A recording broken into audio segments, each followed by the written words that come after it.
दूसरा sir IGMC वाला मामला जो काफ़ी दूर पकड़ रहा है, अब इसमें विपक्ष भी लगातार बयानबाजी यहाँ पे कर रहा है कि सरकार को चाहिए कि इस मुद्दे को यहाँ पर खत्म करें। हालांकि आपने पहले ही निर्देश दिए थे, तो उसके बाद डॉक्टर स्ट्राइक पे गए सर। देखिए, सरकारी हॉस्पिटल्स में, मेडिकल कॉलेज में, सीएससीज में कौन आदमी जाता है? जो आम परिवार का आदमी होगा, गरीब आदमी होगा, या निश्चित रूप से किसान होगा, बागवान होगा, वो जाते हैं। और हॉस्पिटल में जब वो जाते हैं तो एक आशा होती है कि हम हॉस्पिटल जा रहे हैं और उस हॉस्पिटल में जाकर हम ठीक होकर आएंगे। निश्चित रूप से जब कोई आदमी हॉस्पिटल में जाता है और अगर कोई डॉक्टर उनसे प्यार से बात कर लेता है तो 50% मरीज का इलाज वैसे ही हो जाता है। अब ये परिस्थिति भिन्न है। ये परिस्थिति इसलिए भिन्न है कि मैं तो जो पेशेंट उनके पास गया, ब्रोंकाइटिस का पेशेंट था, वो एक बेड पर लेट गया। और कई बार ऐसा होता है कि पेशेंट के पास खड़े होने की, बैठने की हिम्मत तक नहीं होती, वो किसी खाली बेड में जाके लेट गया। लेटने के बाद डॉक्टर साहब उनके पास आते हैं। डॉक्टर साहब उनसे बात करते हैं और ये कहते हैं कि अगर उसने, आपकी उम्र क्या है, जो मैंने उनके बीच में स्कफल और आर्गूमेंट होता हुआ देखा। डॉक्टर साहब चाहते तो वहाँ से बोलते कि ये मैं यहाँ से विड्रॉ करता हूँ, अपने सीनियर के पास जाके बोलता हूँ कि आप इसका बिहेवियर देख लीजिए। वो रिएक्ट कर गए और उन्होंने उस पर हाथ उठाया। हाथ उठाने के बाद उनका जो अग्रेशन था वो अच्छा नहीं था। और निश्चित रूप से जब अग्रेशन अच्छा नहीं होता है और उस पेशेंट को वो पीट रहे हैं तो वार्ड के और डॉक्टर्स भी देखते हैं और पेशेंट भी देखते हैं। और उसके बाद सरकार ने कहा कि ये बात गलत है। डॉक्टर को, जिनको भगवान के रूप में देखता है एक मरीज, वो अगर उस तरह की बात करते तो ये गलत बात है। उसके बाद डॉक्टर्स के खिलाफ कार्रवाई की गई। उसे उन्हें एसआरशिप से भी हटाया गया और उनकी नौकरी से भी उनको रेस्टिकेट कर दिया गया, टर्मिनेट कर दिया गया। जब मैं एमएलए था तो मैं एक दिन आईजीएमसी में भी गया था, किसी पेशेंट को मिलने गया तो एक एसआर वहाँ 48 घंटे की ड्यूटी देता था।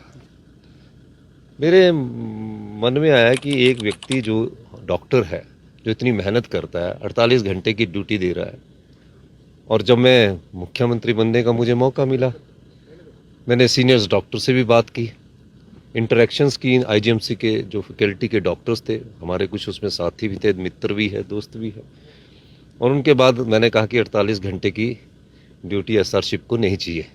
हमने उसको घटाकर 12 घंटे किया ताकि वो स्ट्रेस फ्री रहे। और स्ट्रेस फ्री का मतलब है कि वो मरीजों से प्यार से बात करे। और उसके बाद उनका स्टाइफंड जो 65,000 से बढ़ाकर 1 लाख किया। ऐसा डॉक्टर नहीं आए मेरे पास ये मांग करने की हमको 48 घंटे से 12 घंटे कर दीजिए।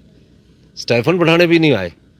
सीनियर्स थे। इंटरेक्शन के दौरान मैंने पाया कि डॉक्टर को स्ट्रेस फ्री होना चाहिए, और इस ढंग से हमने नियुक्तियां भी उसमें करनी शुरू की और हमने 12 घंटे की ड्यूटी भी दी। उसके बाद भी वो डॉक्टर इस प्रकार का बिहेव करता है, जो बड़ी चिंताजनक बात है। यहाँ ही बात खत्म नहीं हुई। फिर मैंने कुछ डॉक्टर एसोसिएशन से मुझसे टाइम मांगा और कहा कि मैंने उनको कहा कि मैं अभी जा रहा हूँ, 27 तारीख को मैं आपको मिलूंगा। 27 तारीख के शाम को मैं 5 बजे आपको समय दूंगा या 28 तारीख को दूंगा। नहीं, हमें तो अभी मिलना है। फिर मैंने उन्हें संदेश दिया कि मैं अभी नहीं मिल सकता। फिर मेरे कुछ आईजीएमसी के जो सीनियर्स डॉक्टर, उन्होंने मुझसे अनुरोध किया कि आप इनसे एक बार मिल लो। वो मेरे पास आए सर। मैंने उनको बोला कि जो क्लिपिंग आपने दी है और जो आपने लिख के दिया, मैं उसको री इंक्वायर करवाऊंगा। जब मैंने उनको री इंक्वायर की बात कह दी तो उसके बाद स्ट्राइक पर जाने का क्या औचित्य था? उसके बाद स्ट्राइक का जाने का औचित्य नहीं था।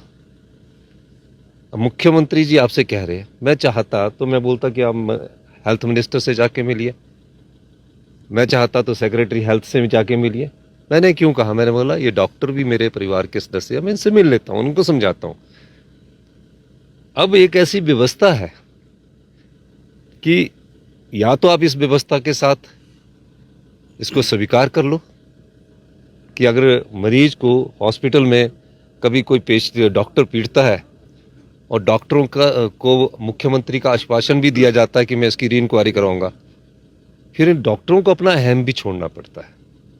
आपको मेरे पर विश्वास रखना चाहिए था। आप अहम ना छोड़कर हड़ताल पर चले गए, और हड़ताल पर जाने का औचित्य क्या है? मुख्यमंत्री ने आपको कहा है तो उसका उनके मन में किसी डॉक्टर के करियर को बर्बाद करना नहीं है उद्देश्य। वो भी मेरे परिवार के लोग हैं, वो हमारे परिवार के लोग हैं। लेकिन क्या आप जब मुख्यमंत्री जी की ही बात नहीं सुनना चाहते और आप हड़ताल पर ही रहना चाहते, तो क्या कर सकते हैं उसमें? कुछ कर सकते हैं? और पूरे प्रदेश में मैं उन डॉक्टरों का धन्यवाद करना चाहता हूं कि टांडा के एक डॉक्टर एसोसिएशन, उन्होंने बहुत अच्छा कहा कि हमारे डॉक्टर ने गलती की है। अब अगर गलती ये बार बार हॉस्पिटल्स में होती रही तो मरीज तो बेचारा कोई आएगा नहीं। पैसे वाले मरीज तो बड़े बड़े हॉस्पिटलों में चले जाते हैं, जिनके पास पैसा होता है वो तो बड़े हॉस्पिटलों में जाते हैं। आम आदमी आता ना, तो थोड़ा डॉक्टरों को समझना चाहिए। और निश्चित रूप से उन्हें अपना अहम, यंग है, पढ़ रहे हैं, उनको उसको त्यागना पड़ेगा। और मैं एक कह देना चाहता हूँ, हमारे लिए डॉक्टर हमारे परिवार के सदस्य है, और जो मरीज है वो भी हमारे परिवार के सदस्य है। अगर वो चाहते हैं कि आगे कुछ बातचीत हो, तो कल वो सारे डॉक्टरों से मेरा अनुरोध रहेगा। मैं आपका परिवार के मुखिया होने के नाते ये बोलना चाहता हूँ कि आप कल से अपनी स्ट्राइक कॉल ऑफ करें और ज्वाइन करें। और मैं ये भी कहना चाहता हूँ कि मैं आईजीएमसी के सीनियर डॉक्टर्स को बुलाऊंगा, उनसे चर्चा करूंगा, और जिस इंक्वायरी पर उनको सस्पेंशन हुआ, दो प्रकार से उनका, एक एसआरशिप से उनका निकाला गया और एक उनको नौकरी से निकाला गया। सरकार की कई प्रकार से रिव्यू होती है, इसमें कोई ऐसा नहीं होता। एक बार महसूस करता है, डॉक्टर भी महसूस करता है, सजा मिलती है, दुख होता है, उसके बाद आगे बढ़ा जाता है। ये नहीं है कि किसी चीज़ में रिजिड ही रहना होता है। तो इस दृष्टिकोण से उन्हें पहले स्ट्राइक कॉल ऑफ करें। और मैं और डॉक्टरों से भी कहना चाहता हूँ कि आप अपने ध्यान दीजिए, आपकी प्रोटेक्शन का दायित्व भी मेरा है। जो लोग उन्हें थ्रेट करते हैं, डॉक्टर्स को, जो लोग उन्हें डराते हैं, उनको सुरक्षा देना मेरा दायित्व बनता है। वो भी मेरे परिवार के सदस्य है। तो इसलिए मेरा ये अनुरोध रहेगा कि आप घबराइए मत। डॉक्टरों के साथ सरकार किसी एक व्यक्ति के साथ नहीं होती है। सरकार हिमाचल प्रदेश की 75 लाख जनता के साथ है। पर जब गलत होता है तो सरकार का ये दायित्व बनता है कि गलत को गलत नहीं कहना चाहिए। आज वो गलती के लिए स्ट्राइक कर रहे हैं। वो पेशेंट उस डॉक्टर का भाई होता तो क्या डॉक्टर स्ट्राइक करते? कोई ना कोई, हम सब लोग एक दूसरे से जुड़े हुए, छोटा सा प्रदेश है। अहम छोड़िए, कल से आप अपने हॉस्पिटल में जाइए, और उसके बाद मैं सीनियर जो डॉक्टर्स हैं, आपके प्रोफेसर्स हैं, उनसे मैं बातचीत करूंगा, और किस प्रकार समाधान किया जाता है वो समाधान निकालने की हम कोशिश करें।